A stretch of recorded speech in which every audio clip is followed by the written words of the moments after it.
Protesta e nisur furishëm për të kundërshtuar projektin e Zvërnecit dhe Sazanit ka hyrë sot në ditën e 40 të saj. Kjo lëvizje ka nxjerrë në sipërfaqe zhvillime të rëndësishme për shoqërinë shqiptare. Ajo ka artikuluar një opinion publik që kërkon mbi të gjitha një republikë të drejtë, një Shqipëri pa një mbret me atlete të bardha, një shtet të drejtë, pa kriminal dhe pa institucione që i mbrojnë ata, një ekonomi më të ndershme ku pabarazia të zvoglohet sa më shumë, sipas modelit të shtetit social të vendeve skandinave, të Europës perëndimore apo edhe të vendeve si Slovenia. Nuk ka asnjë dyshim se revolta që kjo protestë ka sjellë në jetën politike shqiptare është përfaqësuese. Madje në shumë aspekte ajo përfaqëson shumicën ndërmuese të shqiptarëve. Por problemi në këtë fazë është tjetër, ashtu si një fëmijë pas 40 ditëve të para të lindjes. Edhe kjo lëvizje duhet mendoj tani si të rritet sa më shëndetshëm dhe sa më e sigurt. Personazhet që deri tani kanë lexuar kërkesa drejtuar Edi Ramës kanë paraqitur 5 pika ku kërkohet largimi i kryeministrit, krijimi i një qeverie teknike dhe një reformë kushtetuese ndër të tjera. Ndërkohë Edi Rama është duke përgatitur atë që e quan një përgjigje reflektuese ndaj protestës. Sipas burimeve, përveç një riformatimi të kabinetit dhe një vale shkarkimesh në administratën e lartë, ai pritet të shpallë edhe ndryshime në mënyrën e dhënies së kontratave publike,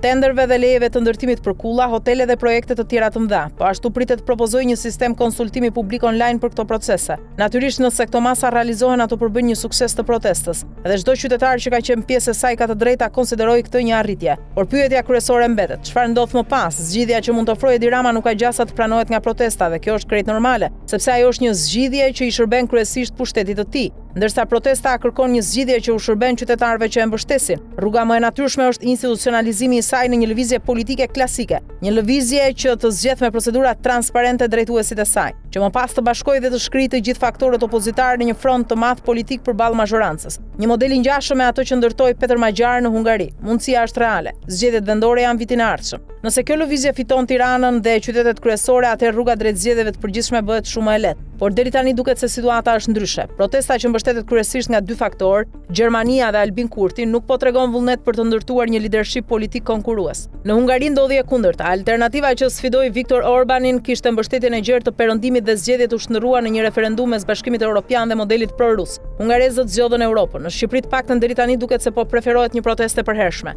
një revolucion permanent, një valvull presioni ndaj Edi Ramës. Kjo strategji mund ta dobësojë kryeministrin, por njëkohësisht mund t'i japë edhe një kartë mbijetese politike. Ashtu siç ka ndodhur me Sali Berishën, i cili në momente të caktuara është konsideruar aleat taktik nga aktorë të ndryshëm politik. Pikërisht kjo ka penguar lindjen e një alternative të re qartësisht perëndimore dhe pro-europiane, duke krijuar hapësira për rryma që vijnë nga lindja dhe që mbështeten financiarisht e politikisht nga Turqia. Një problem që Edi Rama e menaxhon shumë lehtë duke negociuar drejt për drejt me Ankaran. Madje siç thot metafora, duke i çuar valixhen. Po kjo nuk është zgjidhja për Republikën Europiane dhe të drejtë që kanë kërkuar shqiptarët prej 40 ditësh në shesh.